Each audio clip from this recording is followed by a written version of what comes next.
लोग सड़कों पर उतर आए हैं और ये विरोध प्रदर्शन बड़ी संख्या में उमड़ता जा रहा है। बलूचिस्तान में किस तरह से आजादी के लिए एक बड़ी जंग छिड़ चुकी है। पाकिस्तान की जो महामहिम बहादुर आर्मी है उसका जोर केवल स्त्रियों पे और बच्चों पे चलता है। बलोच सैनिक अटैक करते हैं तो ये भाग जाते हैं। उनका क्या है, भीड़ के ऊपर, निहत्थी भीड़ के ऊपर गोली चला दो, शांति प्रिय प्रदर्शन को रोक दो और उसके बाद महिलाओं और बच्चों को गिरफ्तार करो, उठा ले जाओ। फिर उनके साथ क्या होता है तो सबको मालूम है। जय हिंद, नमस्कार। मैं अंबर जैदी स्वागत करती हूँ आप सबका एक बार फिर से हमारे आज के कार्यक्रम में। और आज हम बात करने वाले हैं बलूचिस्तान से आने वाली एक बड़ी खबर पर, जहां पर महिलाएं सड़कों पर उतर आई हैं और जिस तरह से वीडियो सोशल मीडिया पे वायरल हो रही हैं, महिलाएं सड़कों पर उतर चुकी हैं, उससे देखकर ये लगता है कि शहबाज शरीफ के लिए बड़ी मुसीबत खड़ी हो सकती है। पाकिस्तान में जिस तरह से बलोचों के खिलाफ हिंसा हुई और उसके खिलाफ में विरोध प्रदर्शन करने वालों के खिलाफ जो हिंसा और गोलीबारी हुई, उसमें मारे गए लोगों के लिए लोग सड़कों पर उतर आए हैं और ये विरोध प्रदर्शन बड़ी संख्या में उमड़ता जा रहा है। सैकड़ों की तादाद में लोग सड़कों पर आ रहे हैं। हम सब जानते हैं कि बलूचिस्तान में किस तरह से आजादी के लिए एक बड़ी जंग छिड़ चुकी है और पूरी तरह से बलूचिस्तान जो है वो पाकिस्तान आर्मी और पुलिस की गिरफ्त से जा चुका है। जो पूरी सिचुएशन है और जो अपडेट्स आ रहे हैं, इस पे हम बात करेंगे। हमारे साथ हैं आज मेहमान हमारी मंजरी अग्रवाल जी। बहुत बहुत स्वागत है आपका। जय हिंद, नमस्कार। धन्यवाद। जय हिंद, नमस्कार। मंजरी जी, फाइनली पाकिस्तान में जो हमें अपडेट्स आ रहे हैं, जो बलूचिस्तान की सिचुएशन है, वो उससे हम सब अवगत हैं। जिस तरह से जो प्रदर्शनकारी थे उनके खिलाफ गोलीबारी हुई, उसमें लोग मारे गए, उनके लिए लोग अब सड़कों पर उतर आए हैं और यहाँ तक कि महारंग बलोच भी पाकिस्तान में गिरफ्तार हो चुकी हैं, जो बलोच एक्टिविस्ट हैं, जिनको नोबेल प्राइज के लिए नॉमिनेट भी किया गया है। किस तरह देख रहे हैं इस कृत्य को? पाकिस्तान की जो महामहिम बहादुर आर्मी है उसका जोर केवल स्त्रियों पे और बच्चों पे चलता है, क्योंकि जब बलोच सैनिक अटैक करते हैं तो ये भाग जाते हैं अपने ही कैंटोनमेंट एरिया, इन सब चीजों को छोड़ के। तो अब उनका क्या है, भीड़ के ऊपर, निहत्थी भीड़ के ऊपर गोली चला दो, शांति प्रिय प्रदर्शन को रोक दो और उसके बाद महिलाओं और बच्चों को गिरफ्तार करो, उठा ले जाओ। फिर उनके साथ क्या होता है तो सबको मालूम है। तो बस पाकिस्तानी आर्मी, मतलब जिसे कहना चाहिए, अपनी असलियत पे आ गई है। And this is the maximum they can do. जिसके घर की स्त्री या बच्चे उठ जाएंगे, गायब हो जाएंगे, वो नेचुरली उनको ढूंढने जाएगा। लड़ाई क्या लड़ेगा? तो बलोच आर्मी को, बीएलए वगैरह को कमजोर करने के लिए पाकिस्तानी आर्मी इस तरह की गंदे हथियार कंडे अपना रही है। मुझे ये देखना कितने ह्यूमन राइट एक्टिविस्ट ये सब इस कृत्य के खिलाफ आते हैं, क्योंकि ये पहली बार नहीं है जो पाकिस्तानी आर्मी कर रही है। ये इनका मोडस ऑपरेंडी है। ये अकेली आर्मी है शायद दुनिया की जहाँ पे रेप सेल होता है। तो देखने वाली बात यह है कि अब कौन कौन इसका अपोज करता है, कहाँ से इसके लिए आवाज उठती है। बट बहरहाल बहुत गंदी, ऊंची, निकृष्ट हरकत है। आपका बलोच रिबेल से डिस्प्यूट है, आप उनको जवाब दीजिए, सशस्त्र जवाब दीजिए, जैसे भी है वो करिए, लेकिन उसमें कोई दिक्कत नहीं है। स्त्रियों, बच्चों पे, गांव में प्रदर्शन करते मासूम लोगों के ऊपर किसी भी तरह का आपको अटैक वगैरह नहीं करना चाहिए और ये सचमुच कायरतापूर्ण है। ऐसी कोई भी हरकत अगर भारत में गलती से, मतलब आपने प्रदर्शनकारियों को समय से पहले गिरफ्तार भी कर लेंगे तो वो सबके सब आपके ऊपर बहुत ज्यादा मुसीबत क्रिएट कर देंगे। सारे ह्यूमन राइट एक्टिविस्ट वगैरह होंगे। पाकिस्तान के केस में ये कैसे होते रह जाते हैं, ये भी देखने वाली बात है। जी। एब्सोल्युटली। और अभी जिनेवा में यूएन कन्वेंशन चल रहा है, जहां पर पख्तून, बलोच और सारे ही वहां पर एक्टिविस्ट इकट्ठा हैं। वहां पर जो पख्तून एक्टिविस्ट हैं, उन्होंने बलोच और सिंध के साथ जुड़कर आगे उन्होंने लड़ाई लड़ने का आह्वान भी किया है। अब उसी के बीच में ये डेवलपमेंट आ गया कि महारंग बलोच गिरफ्तार हो चुके हैं। अगर महारंग बलोच की गिरफ्तारी को देखा जाए, एक तरफ महारंग बलोच को नोबेल प्राइज के लिए नॉमिनेट किया जाता है और एक तरफ उनकी गिरफ्तारी, टाइमिंग, और क्या महारंग बलोच की गिरफ्तारी बीएलए को कमजोर करने के लिए है, या इसके पीछे आप कुछ और वजह देख रहे हैं? लड़के अगर जीत सकते तो इस हरकत तक उतरने की जरूरत नहीं थी। लड़के नहीं जीत सकते हैं, इसलिए ये कायराना हरकत की है, और पहली बार नहीं की है। और महारानी बलूच क्या वो हर बलोच स्त्री को उठा ले जाए उनका अगर बस चले तो। अ, इसके लिए आई थिंक सो बीएलए इनके ऊपर बहुत तेजी से अगला अटैक करेगी, कमजोर नहीं पड़ेगी, क्योंकि बलोच लोगों को आदत है, उनको मालूम है ये हरकतें पाकिस्तान करता रहा है, तो उनको मालूम है कि जब वो पाकिस्तानी आर्मी पे तेज अटैक करेंगे तो बलोच स्त्रियां और बच्चे उठेंगे। तो इसकी बिल्कुल बिल्कुल उनको ताकीद है, बहुत लंबा इस बात का 70-75 साल का एक्सपीरियंस भी है। तो ये चीज समझिए, आ, बलोच आर्मी मेरे ख्याल से वो दोबारा अटैक करेगी और तगड़ा अटैक करेगी। बैक डाउन करने का सवाल नहीं है। हाँ, पाकिस्तान ये सोचता था कि बलोच जो है बैक डाउन करेंगे, पर यहाँ पर पाकिस्तान फिर से एक बार गलत साबित होगा। और एक चीज पाकिस्तानी आर्मी को जान लेनी चाहिए, जो हरकत वो कर रहे हैं वो उनके साथ भी हो सकती है।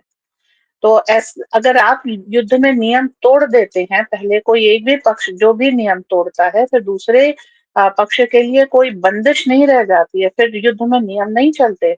और ये स्वतंत्रता का युद्ध है। तो अगर आप सोच रहे हैं कि पंजाब प्रांत में आपकी स्त्रियां और बच्चे हैं और आपने बलूचिस्तान में उनके स्त्री बच्चे उठा लिए, पंजाब में कोई रिटेलिएशन आके बलोच नहीं करेंगे, तो पाकिस्तानी दिवा स्वप्न देख रहे हैं, डे ड्रीम कर रहे हैं। जो उन्होंने किया है वो उनके साथ हो सकता है। उनको वो शायद उस चीज को एक्सेप्ट करने के लिए नहीं तैयार है, पर कहीं ना कहीं टीटीपी और बीएलए का भी अलाइनमेंट हो चुका है।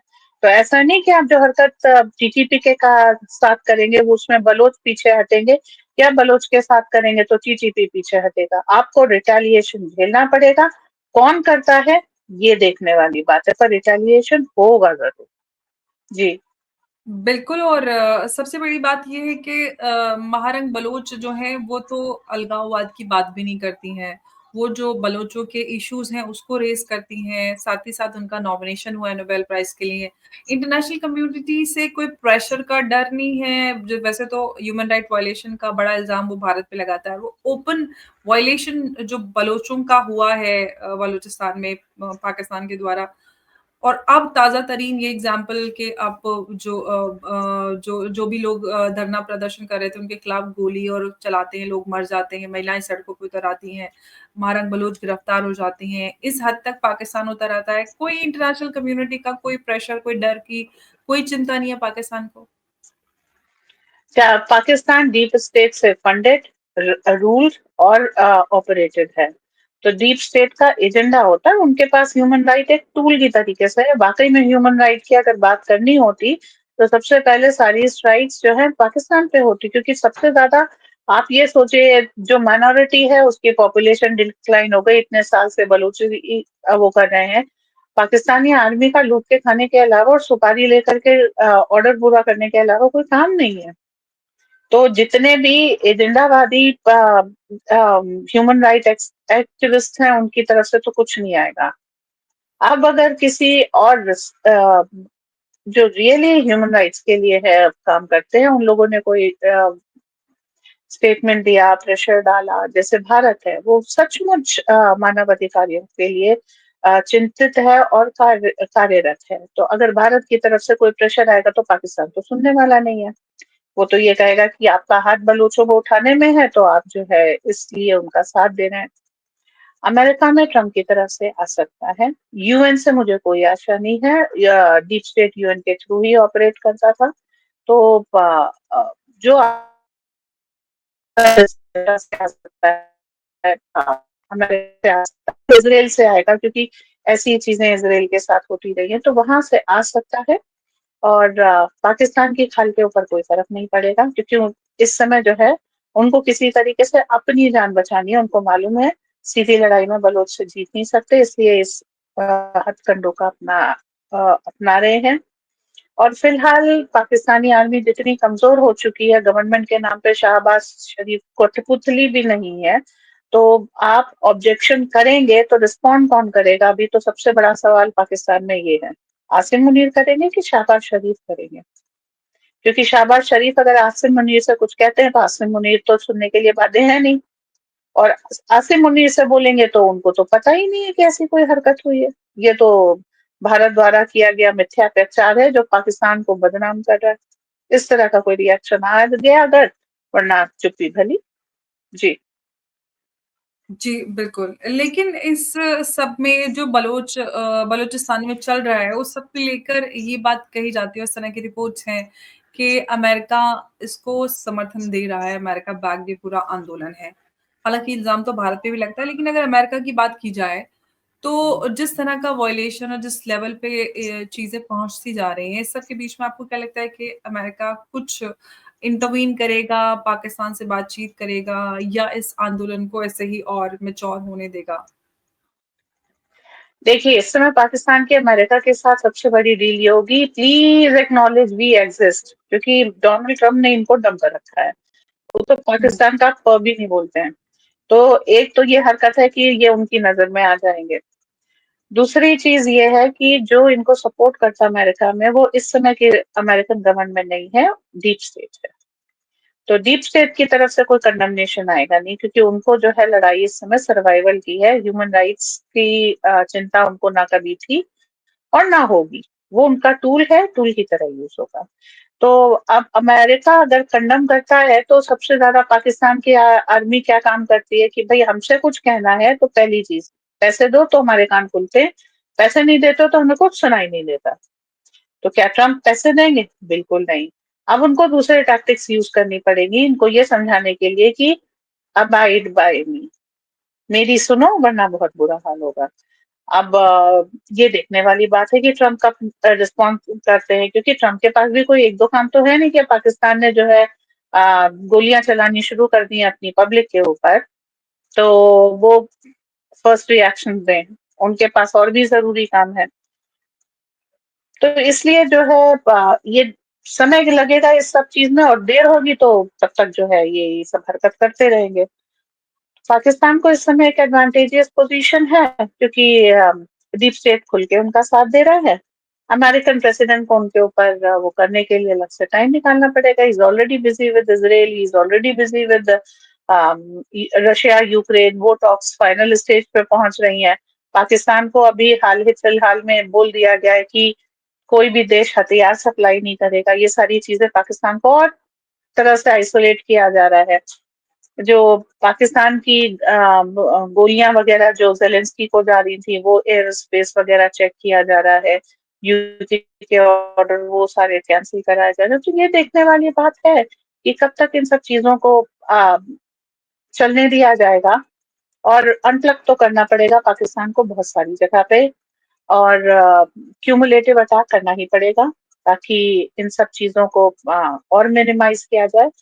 थ्रेट आर्मी जनरल्स के ऊपर बढ़ाना पड़ेगा, उनके इंस्टॉलेशंस के लिए बढ़ाना पड़ेगा, और फंडिंग इनकी फर्दर रोक करके मेरे ख्याल से इनको बहुत बुरे प्रेशर में रखना पड़ेगा, स्पेशली उन जनरल्स के लिए जो पाकिस्तान से भाग करके इस समय दूसरी जगहों पर जा चुके हैं। Unless and until those particular people don't face the heat, nothing good is going to happen in Pakistan. उनका जितने भी जनरल्स हैं उनका पाकिस्तान से भागना संभव करना चाहिए। कोई भी एयरप्लेन के लिए कोई भी एयर स्पेस ना दें।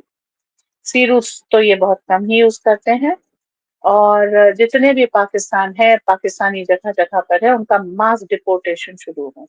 इनके ऊपर प्रेशर बढ़ाने का एक यही तरीका है, हुक्का, दाना पानी, एफएटीएफ की ब्लैक लिस्ट, जो कुछ भी है, ग्रे लिस्ट, जो कुछ भी है, complete isolation, complete ban. And जैसे बांग्लादेश की रीन्स भारत के हाथ में दे दी गई है, वैसे पाकिस्तान की रीन्स भी भारत के हाथ में दे देनी चाहिए। हमारे अलावा इन लोगों को कोई डील नहीं कर पाएगा। और पिछले 70-75 साल से भाई हम ही डील कर रहे हैं। बाकी जितनी दुनिया आई है वो इस आग को भड़काने के लिए आई है, बुझाने के लिए कभी कोई नहीं आया। तो एब्सोल्युटली। पूरा पाकिस्तान भारत को हैंड ओवर कर दिया जाए, और हर तरफ से दुनिया इनसे withdraw कर ले, इनको एयर स्पेस नहीं दे, और इनका मास डिपोर्टेशन शुरू हो जाए। ये कम से कम शुरुआत करनी चाहिए इंटरनेशनल बिरादरी को। देखिए, मौखिक अगर आपने कोई भर्त्सना की, क्रिटिसिज्म हुँ, किया, उसका कोई असर नहीं होता पाकिस्तान में। अगर उनके ऊपर प्रेशर नहीं पड़ेगा, उनके जनरल्स की जो वहां पर उन्होंने इलीगल मीन से प्रॉपर्टी खरीदी है, प्रॉपर्टी बनाई है, जहां पर जाके उनकी बेगमें रह रही हैं, और जो इनके इलिसिट बिजनेस है बाहर, उनको खत्म हुँ, किया जाए और उन जनरल्स को टेररिस्ट घोषित किया जाए, एडिंग एंड अबाइडिंग टेररिस्ट। तो उस तरीके से जो है, जब इनको ये पता लगेगा कि हीट अब हमारे बच्चों पे आ रही है, वो जो जी, ऑडीज में घूम रहे हैं, फॉरेन की यूनिवर्सिटीज में पढ़ रहे हैं, उनके सारी स्टडीज कैंसिल की जाए, उनकी फंडिंग बंद की जाए, उनकी जो बैंक अकाउंट से सील किए जाए, तब जाके पाकिस्तान सुनेगा। अगर आपको पैसे नहीं देने हैं तो इनके पैसे लेने पड़ेंगे। तो दो ही रास्ते। जी। जी। लेकिन इस सब के बीच में जो जितने भी ये नेशनल मूवमेंट चलाने वाले एक्टिविस्ट हैं, चाहे सिंधी हों, बलोच हों या पश्तून, इन सब का सबसे बड़ा एक डर है कि एक तो मेरी जो सिंधी एक्टिविस्ट हैं उनसे बात हुई थी, उन्होंने कहा कि सिंध में ही इन्होंने जितने भी इनके न्यूक्लियर हथियार हैं वो सारा इन्होंने ज़ख़ीरा सिंध में छुपाया हुआ है। और वो उनकी माँग ये है कि पाकिस्तान को डीन्यूक्लियराइज़ भी करना चाहिए क्योंकि ये बहुत खतरनाक है और ये इसका मिसयूज़ कर सकते हैं। आप इस सवाल को देखिए, किस तरह से पाकिस्तान जो कुछ भी करता है वो मिसयूज ही होता है।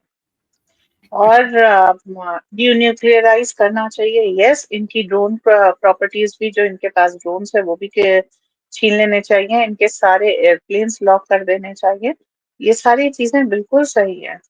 और एक बार फिर पाकिस्तान ने साबित कर दिया कि जब वो सत्ता में, क्यों बलोच इनके ऊपर हमला कर रहे हैं। एक बार फिर बता दिया कि पाकिस्तानी आर्मी पाकिस्तानी जनता के ऊपर, बलोच अभी तक पाकिस्तान में है, ऑफिशियली तो है, खुला ओपन अनप्रोवोक्ड फायरिंग करती है।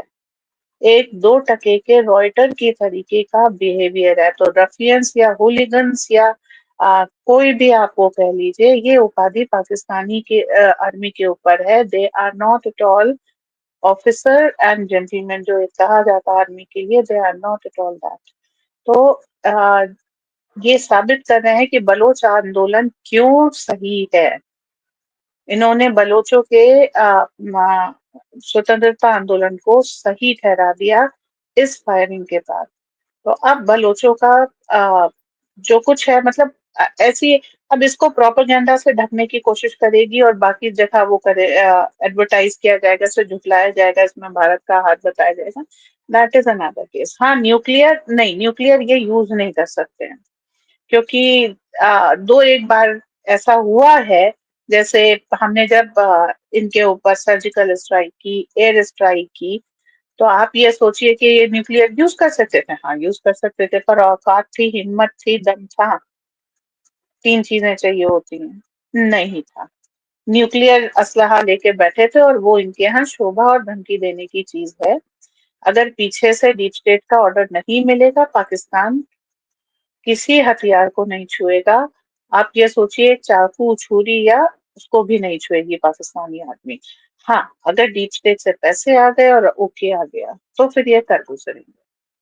तो आपको प्रॉब्लम डीप स्टेट है, मैनिफेस्टेशन पाकिस्तान है। तो इनके एटमी हथियार के साथ तो जो करना है, इनके पीछे के आकाओं को भी ठीक करना पड़ेगा, जो एक लंबा प्रोसीजर है।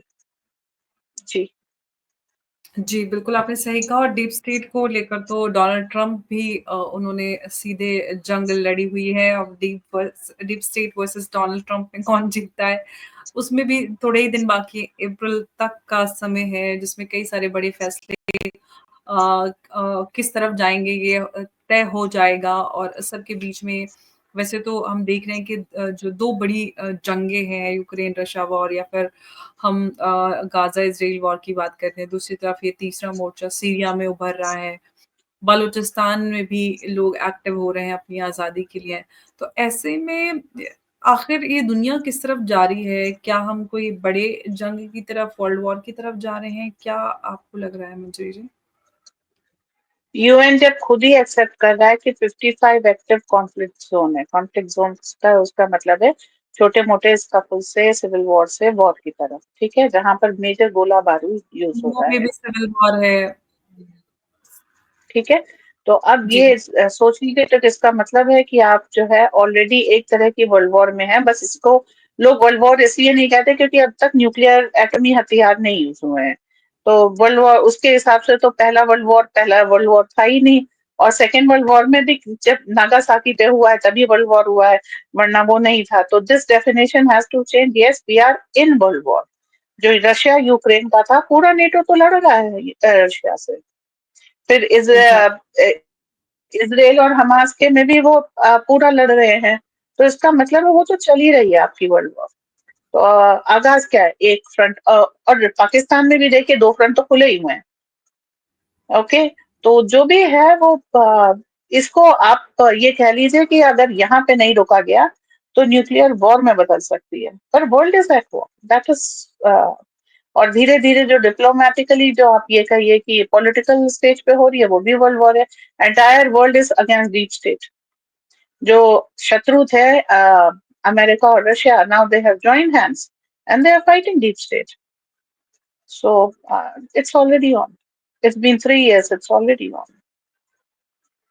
और प्रेसिडेंट ट्रम्प ने कहा था कि पीस की तरफ जाएंगे, पीस टॉक उन्होंने इनिशिएट तो की, लेकिन कुछ खासा नतीजा निकल कर आ नहीं रहा है, और बल्कि और मोर्चे तैयार हो रहे हैं। दूसरी तरफ उनका जो ध्यान है वो रेयर अर्थ मिनरल्स कब्जाने में है दुनिया भर में। कॉन्गो ने भी उनको, हालांकि कॉन्गो भी वहाँ पे सिविल वॉर है, उसके दौरान ही उनको ऑफर कर दिया, क्या ले जाइए, एक्सट्रैक्ट कर लीजिए। यूक्रेन का सबको पता है। अफगानिस्तान में भी जो अफगानिस्तान के फॉरेन मिनिस्टर हैं, वहाँ से यूएस डेलीगेट्स मिलकर आए हैं, उसके पीछे भी यही रेयर अर्थ मिनरल है। तो कुल मिला के सब जगह पे जो एक कॉमन फैक्टर आ जाता है वो रेयर अर्थ मिनरल्स है। तो क्या ये सारी जंग पूरी दुनिया में जो हो रही है, पूरी रेयर रेयर अर्थ मिनरल्स के पीछे ही है? कब्जा है, रेयर अर्थ मिनरल है, डोमिनेंस है। जो आप इसकी मेज रनर जैसी मूवीज देखते हैं, तो वो सब इसीलिए है कि they want human to turn against humanity, each other, and so that they can play the game. तो देखिए, इस समय लोग नहीं चाह रहे कि पीस एस्टेब्लिश हो। जैसे कि यूरोपियन यूनियन इस समय तैयारी कर रही है कि चाहे 5-6 साल लग जाए, हम नेटो से यूएसए को रिप्लेस कर देंगे। So they are planning some funny things. They don't want to stop. Starmer of England, he is saying that yes, 10,000 troops भेजूंगा, and रशिया कह रहा है कि अगर तुमने भेज दिए पीस कीपिंग तो मैं तुम्हें बम कर दूंगा। So what are they looking for? They don't want peace. They want a war, and they want to win the war. और ये बात अलग है कि वो अभी तक उनके सारे साजो सामान टेक के साथ वो अभी रशिया को हरा नहीं पाए, बट कोशिशें आज भी जारी। They don't want peace, they want a war. And fiercer, मतलब जितनी कड़ी जंग होगी और जितनी खूनी जंग होगी उतना अच्छा। That's what they are looking for.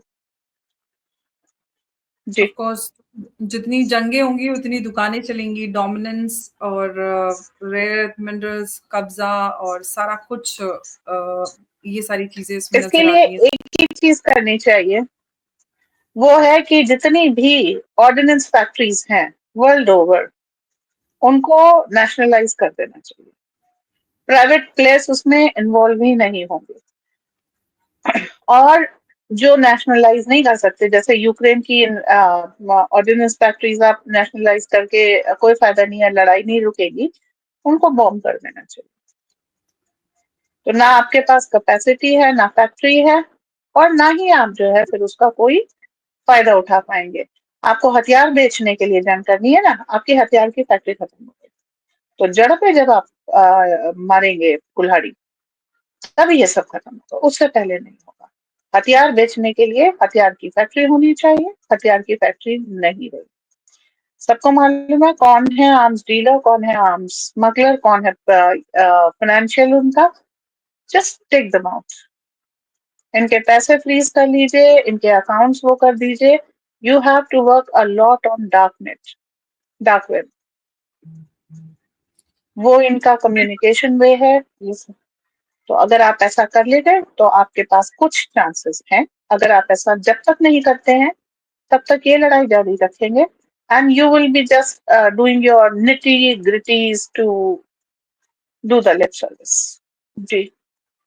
बिल्कुल, आपने ठीक कहा। हम पिछले कई सालों से कई सारी बड़ी जंगें देख रहे हैं जिसमें सबसे पहले नंबर पर आता है रशिया यूक्रेन वॉर जो पिछले कई सालों से चल रहा है। उसके बाद जो गाज़ा इज़राइल वॉर है वो भी काफ़ी लंबे से समय से चल रहा है और उसके साथ-साथ इराक और इज़राइल वाला तो ऑन एंड ऑफ चल ही रहा है बहुत लंबे समय से और एक बार फिर से जिस तरह से सीरिया में सिचुएशन डेवलप हुई है, बलूचिस्तान में भी जो आंदोलन है वो तेज़ी पकड़ रहे हैं और इस सब के बीच में कई सारे बड़े सवाल खड़े होते हैं कि कई सारे ये कब तक चलने वाला है, हम किस तरफ जा रहे हैं दुनिया में पहले ही कई सारी बड़ी जंगों की वजह से इकोनॉमिक क्राइसिस है और अब ये कब तक चलने वाला है और इसको रोका जाए तो कैसे? अगर अमेरिका ही इसको कंट्रोल नहीं कर पा रहा है, जैसे कि प्रेज़िडेंट ट्रम्प ने कहा था कि हम आएँगे तो पीस लाएँगे, फिलहाल आती हुई नज़र नहीं आ रही है और कब आएगी और आ भी पाएगी, ये कई सारे सवाल हैं।